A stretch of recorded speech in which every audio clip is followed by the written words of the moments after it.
الحمد لله رب العالمين والصلاة والسلام على أشرف الأنبياء والمرسلين نبينا وحبيبنا وإمام المتقين ما بعد.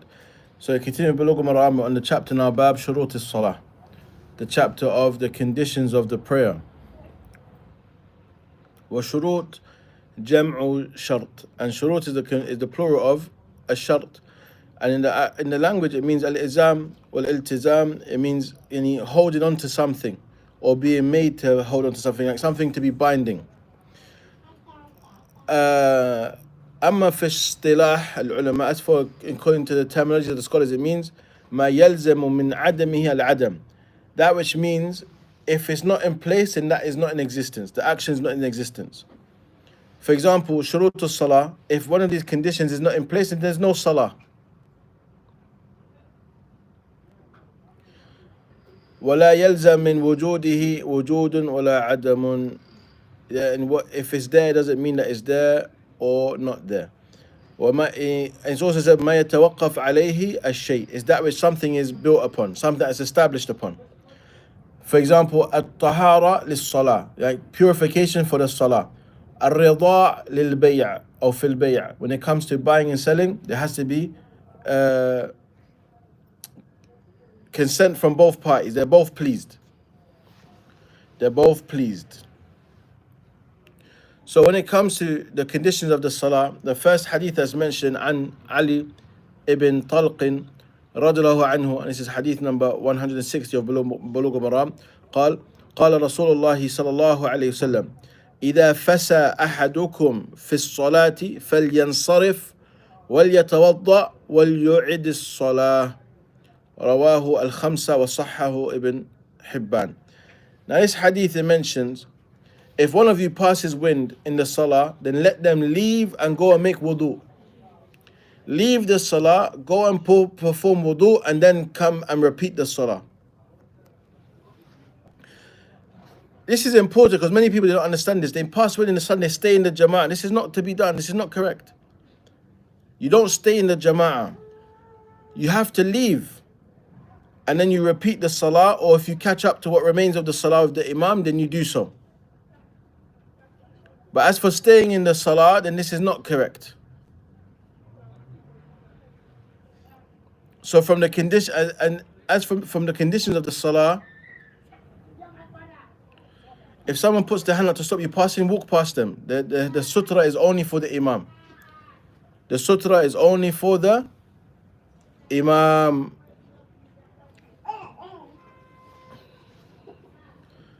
So with the jama'ah, the sutra is only for the imam. If someone tries to stop you, carry on going. They're not meant to stop you. You just keep walking past them.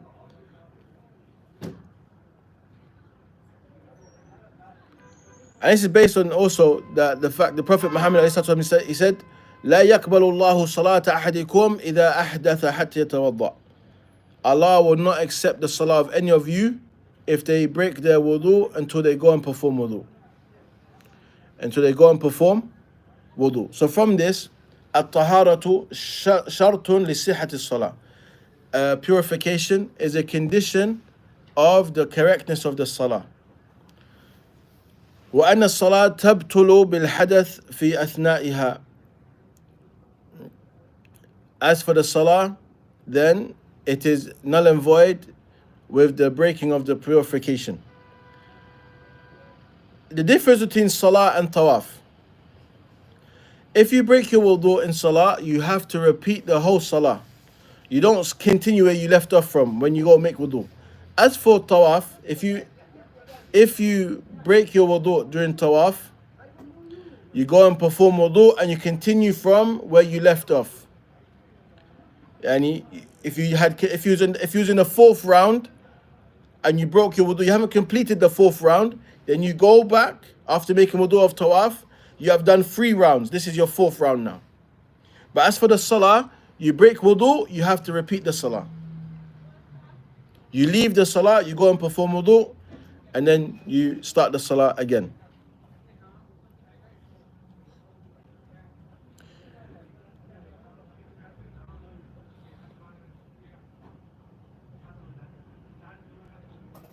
Also, it's obligatory to leave the salah if you know you have broken the wudu. Not based upon waswas.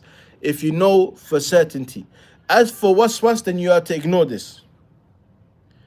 You are to ignore this. The only time you leave the salah is based upon certainty that you have broken your wudu.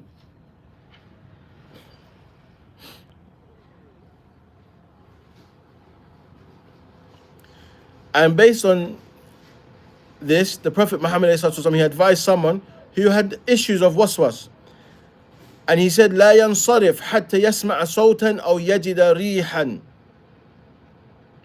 They are not to move, they're not to leave the salah until they hear a sound of passing wind or they find a smell. There's a smell. That's when they know for certain that they have passed wind. Otherwise, they should continue their prayer. And that was for the one who has waswas. And that's based on the qaida fiqhiyya, al-yaqeen la yazalu bil-shak. Certainty is not removed by doubt. Certainty is not removed by doubt.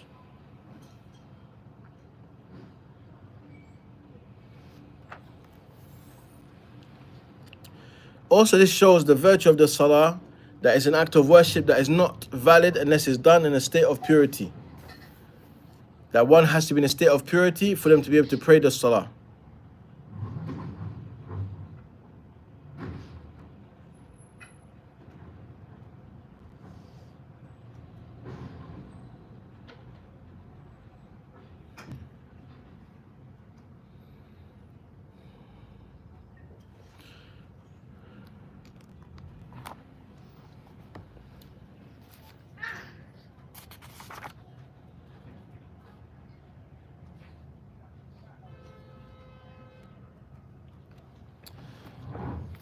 The next hadith, عن عائشة رضي عنها, it mentions عن النبي صلى الله عليه وسلم قال لا يقبل الله صلاة حائض إلا بخمار.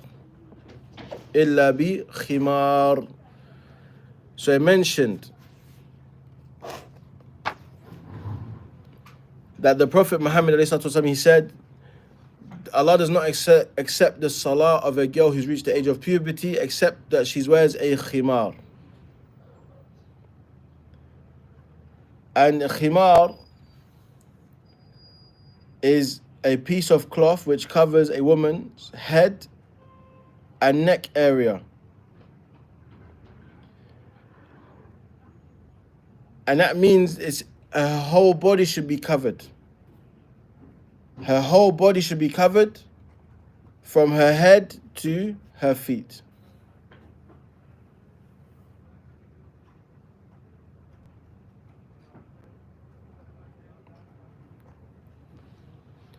And she only exposed her hands and her face in the salah.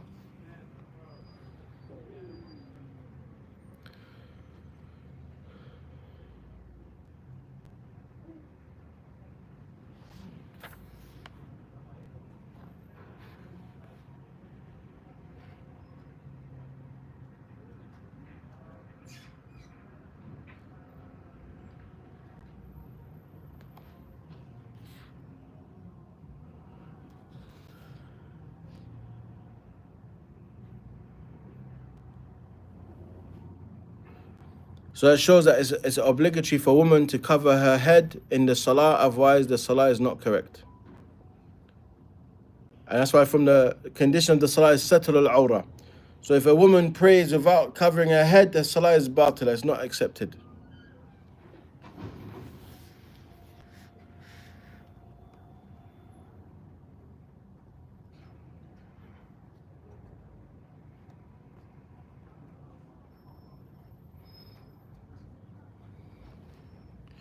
Can the feet be shown in the salah? There's difference of opinion. Some say no, and some say yes. Some say no, some say yes. But as for the hadith that are more apparent, that she should cover all of her body.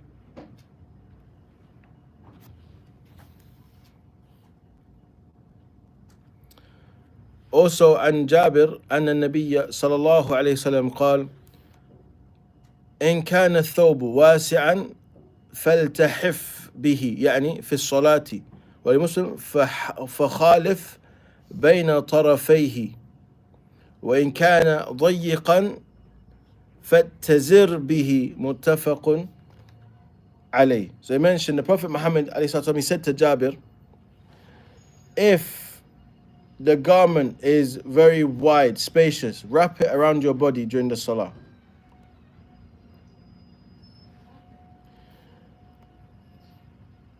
And in another it said, you should cross the two ends, and if it is tight, you should wrap it around your waist. If it is tight, you should wrap it around your waist.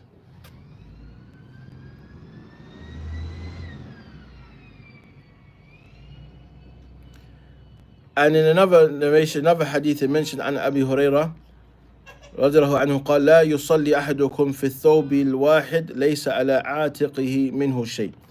So he mentioned that none of you should offer the salah in a single garment that has no part of shoulders upon it. A single garment that goes over you and there's no arms in it. There's no place for your shoulders. Then this is not correct. One should not do that. One should wear a garment that they can put their arms through. Not just like, for example, wearing just something that goes over your head and there's no sleeves or anything like this.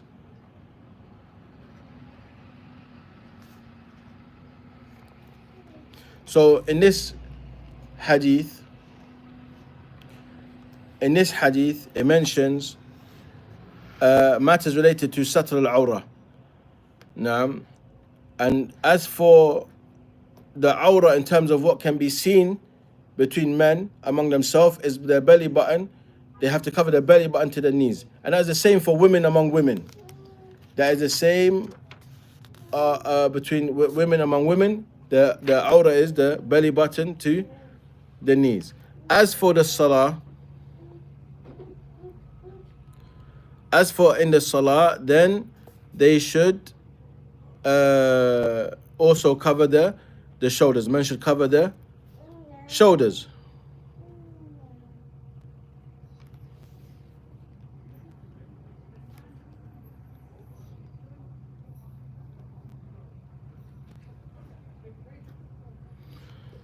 Also, the things that is mentioned, the discussion of the awrah.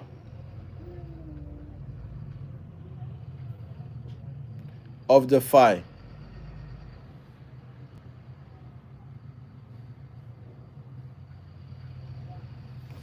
The awrah is the thigh from the awrah. Now you have a hadith that mentions al-fakhidu awrah, that the thigh is from the awrah. However, that hadith is not authentic. وَلَا تَكْشِفْ فَخِذَكْ وَلَا تَنْظُرْ إِلَى فَخِذِ حَيٍّ وَلَا مَيِّتٍ. Don't expose your thigh. Don't look at the thigh of a person alive or a person who's dead. Again, this hadith is also weak. Now, you have those who say that the thigh is not from the awrah, as it came in the hadith that the Prophet Muhammad ﷺ had his thigh exposed in a number of situations. Naam, and he only covered it from Uthman out of shyness, not that it was out of wujub. So here it shows that the thigh, you have a discussion. You have those who say it's from the awrah and those who say it's not from the awrah. However, the things that Shaykh Uthaymeen rahimahullah mentioned, that is better to be covered to avoid fitna. So a man shouldn't walk with shorts outside that expose the thigh and the like. This is not befitting.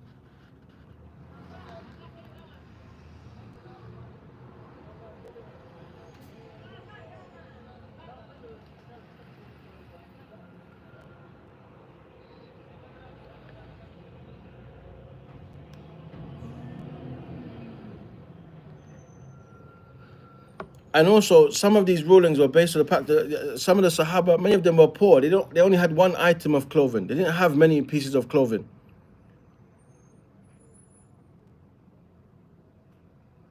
So, if the clothes were spacious, then they were encouraged to wrap it around their body.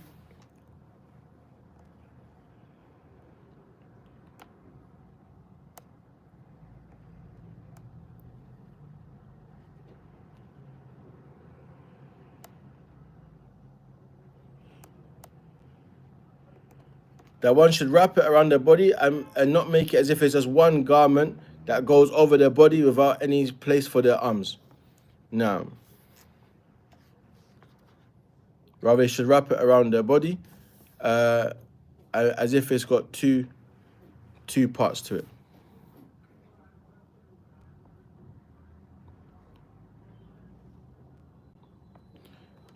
And from this, it shows the importance of the salah also, that there's a certain way that one is to dress when they're praying. There is not an obligation outside of that. For example, as we mentioned, the awrah for the man is their belly button to their knee. So they could be outside. They could be outside of the salah wearing a vest or just covered up to their belly button and their knees. But as for in the salah, then they are also to cover their shoulders. And the woman in her home can have her hair uncovered and the likes, but when it comes to the salah, even in her own home, she has to cover her hair.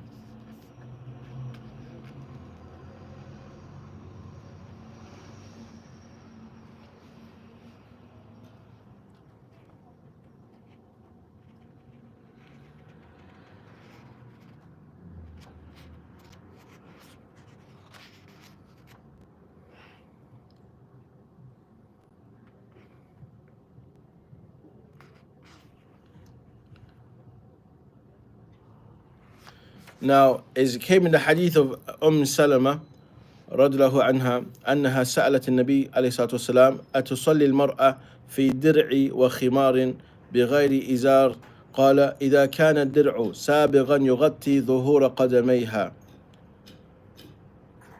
So I mentioned that this is mawquf. This is mawquf, that it goes back to Salama. That is it's authentic as a statement of Salama, that she asked the Prophet Muhammad ﷺ about a woman praying in a long dress without a bottom garment. So there's a dress that goes from the top down and nothing underneath it, and a headscarf or something that will cover her head and her neck. And he mentioned if the long dress reaches the top of the surface of her feet, is that long, then she can pray in it. So again, it's of emphasizing the satr al-awrah, regarding covering the awrah for the woman in the salah. Now,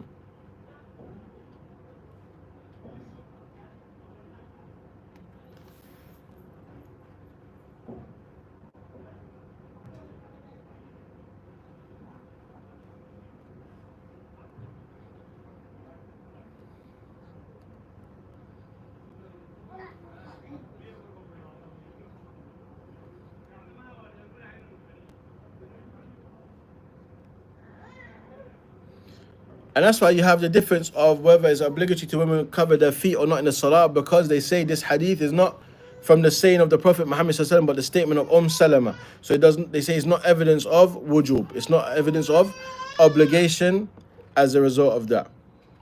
But rather say it's recommended. Wallahu a'lam. Allah knows best. A person follows whatever they deem to be the strongest opinion.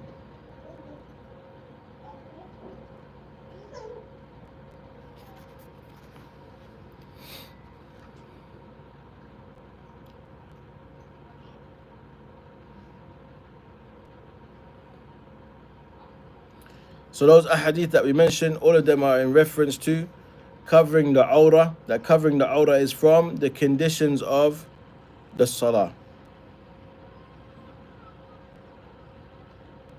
But if a person is in a state of poverty, they have nothing at all, then they pray, يعني فاتقوا الله ما استطعتم ما أمرتكم به فأتوا منه ما استطعتم. Whatever I've commanded you with, then you do it to the best of your ability. So if a person doesn't have sufficient clothing and there's no access to clothes that will suffice them, they pray with what they have.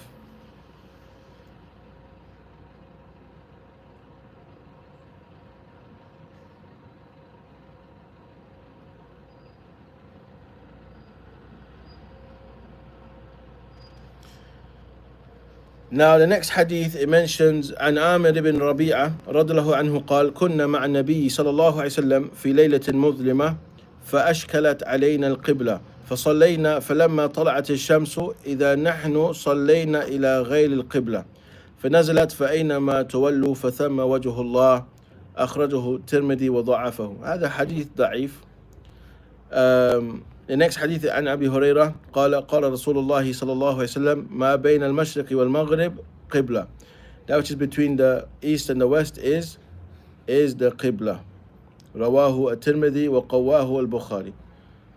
Now, so these hadith, it mentions about another condition of the salah, istiqbal al-qibla, facing the direction of the qibla.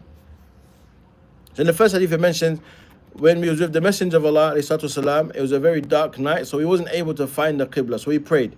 And when the sun had risen, we realized that we had prayed in the wrong direction. It wasn't the direction of the qibla. So Allah revealed, wherever you face, then there is the face of Allah subhanahu wa ta'ala. But that hadith is da'if. The next one mentions that which is between the east and the west is a qibla. So here, evidence of the Quran and the Sunnah and ijma', consensus of the scholars that this is from the conditions of the salah. Now, that one is to face the qibla. As Allah He mentions, وَمِنْ حَيْثُ خَرَجْتَ فَوَلِّ وَجْهَكَ شَطْرَ الْمَسْجِدِ الْحَرَامِ وَحَيْثُ مَا كُنْتُمْ فَوَلُّوا وُجُوهَكُمْ شَطْرَهُ. Wherever you leave, then face the direction of the Masjid al-Haram, and wherever you may be, then face that direction.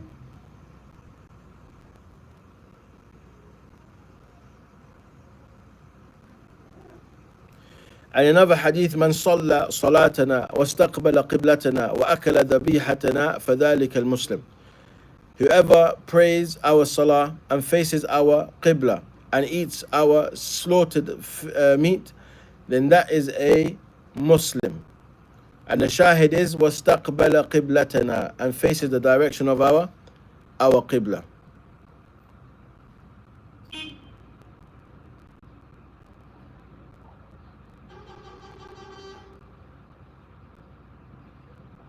So as for what is mentioned about the first hadith not being authentic, the scholars, they mention the meaning. However, the meaning is correct. The meaning is correct. Meaning that whoever prays in the wrong direction, but after having strove to find the correct way, they put an effort to find the direction of the qibla and they made a mistake, their salah is still correct. They don't have to repeat the salah. They don't have to repeat the salah.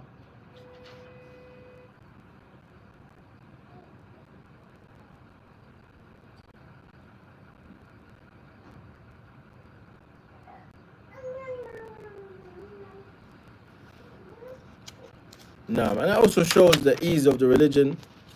That again, there are matters that if a person makes ijtihad, tries their best, then they are ma'fu and they are excused if they make a mistake. They are excused. There's no sin upon them.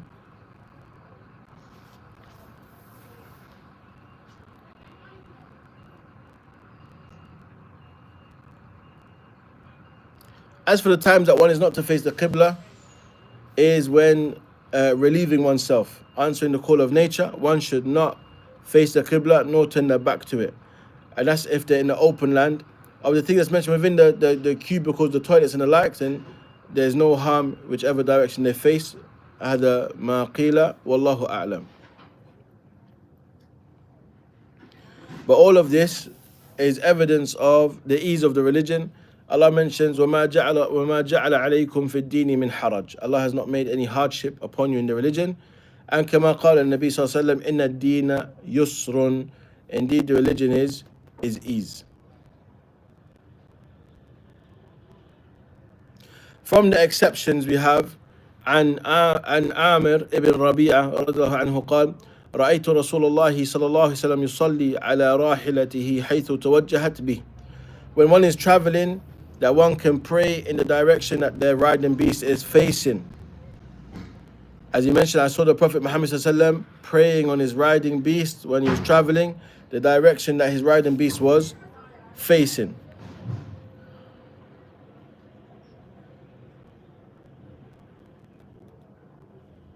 وزاد البخاري يومئ برأسه ولم يكن يصنعه في المكتوبة. Now, of the things that is mentioned,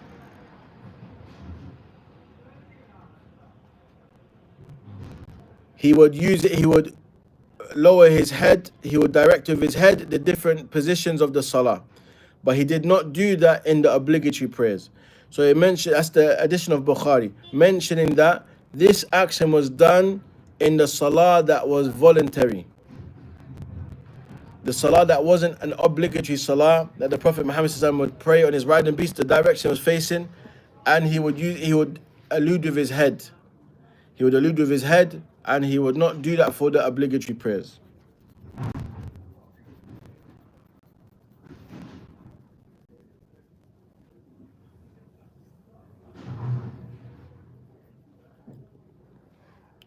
And another hadith, عن أنس رضي الله عنه كان إذا سافر فأراد أن يتطوع استقبل بناقته القبلة فكبر ثم صلى حيث كان وجه ركابه وهو حديث حسن. So I mentioned that when the Prophet Muhammad ﷺ traveled and he wanted to pray a voluntary prayer, he used to direct his riding camel towards the Qibla and say Allahu Akbar and pray facing whatever direction it faced. And that was Hadithun Hasan. So from these hadith, it shows the permissibility of praying the voluntary salawat whilst traveling on your riding beast. On your riding beast. As for the obligatory salawat, then no, it's not to be done on the riding beast except in a state of necessity. Also, the voluntary prayers on the riding beast, the condition of facing the Qibla is dropped. So you face the direction that your riding beast is facing. However, if it's easy for them to face the direction of the Qibla, then there's no harm in that. It's easy for them, then it's obligatory upon them.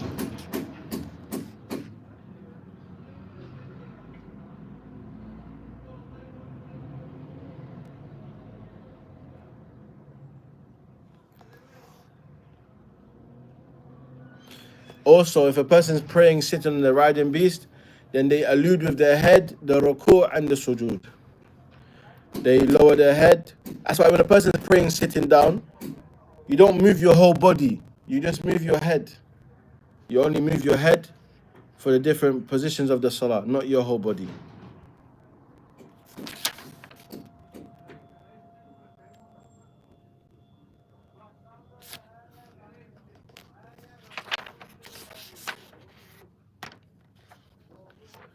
We'll pause there inshallah ta'ala and we'll continue from hadith 167 next week bi'idhnillahi ta'ala. Barakallahu feekum. اللهم صل وسلم على نبينا وحبيب محمد وعلى آله وصحبه أجمعين. السلام عليكم ورحمة الله وبركاته.